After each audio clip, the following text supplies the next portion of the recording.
Brought to you by KR Mangalam University.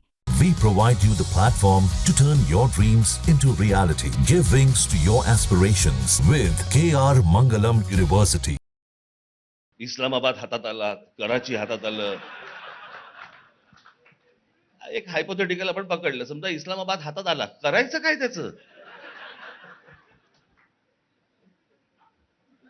अहो, इथली भिवंडी मालेगाव तुम्हाला नाही हँडल करता येते. इस्लामाबाद. मला एक प्रश्न हा विचारायचा आहे. सगळी दुनिया उजवीकडे जात असेल, सगळी दुनिया जेव्हा उजवीकडे जात असेल, तुम्ही एकटेच डावीकडे का जाता?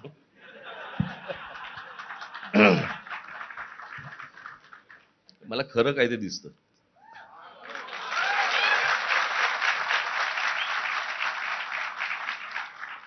म्हणजे आता अगदी ताजं उदाहरण म्हणजे आत्ताच मी जे बोललो होतो ते युद्धाबद्दल तिकडनंच प्रश्न आलाय खरं तर.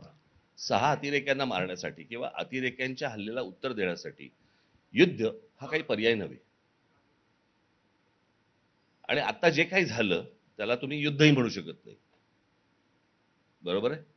ज्या काही गोष्टी तुमच्या सगळ्या देशाच्या समोर ज्या गोष्टी आता आल्या त्याला तुम्ही काय म्हणणार आहात? आपण काय करून घेतलं आपलं?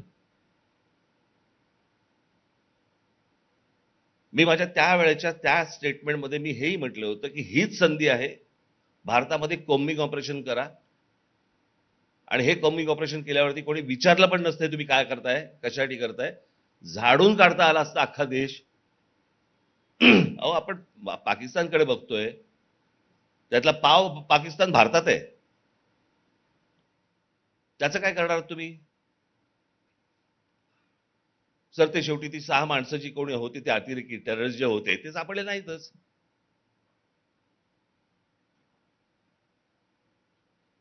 नक्की हाताला काय लागेल आपल्या? सुरुवातीला सगळ्यांना वाटलं की राज ठाकरे युद्धाला विरोध करतोय. युद्धाला विरोध? अरे, मुळात या देशाने युद्ध पाहिलंय का कधी? एकदा गाझा पट्टीची झालेली हालत एकदा बघून घ्या. दिवाळीचा बॉम्ब वाजला तर तक्रार करणारे लोक आहेत. तात्काळ फटाके बंद करावेत. कळलं का? मला तर आता कळतच नाही. मला त्या दिवशी ते काय चालू होतं ना बातम्या, इस्लामाबाद हातात आला, कराची हातात आलं. एक हायपोथेटिकल आपण पकडलं, समजा इस्लामाबाद हातात आला, करायचं काय त्याचं? अहो, इथली भिवंडी मालेगाव तुम्हाला नाही हँडल करता येते. इस्लामाबाद.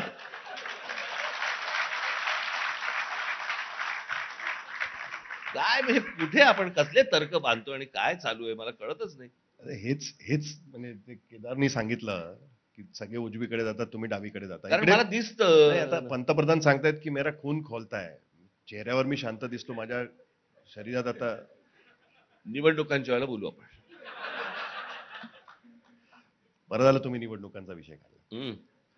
कारण तुम्ही म्हणाला होतात की तुम्हाला वातावरण जाणवत नव्हतं. म्हणजे फील होतं तुम्हाला एक मला नाही. निवडणुकीचं मला असं वातावरण. वाटतं की प्रत्येकाला एक वातावरणात निवडणूक येते. माझं स्टेटमेंट असं होतं, वातावरणात एक निवडणूक येते आणि ती तुम्हाला कळायला लागते की आता निवडणुका आल्या.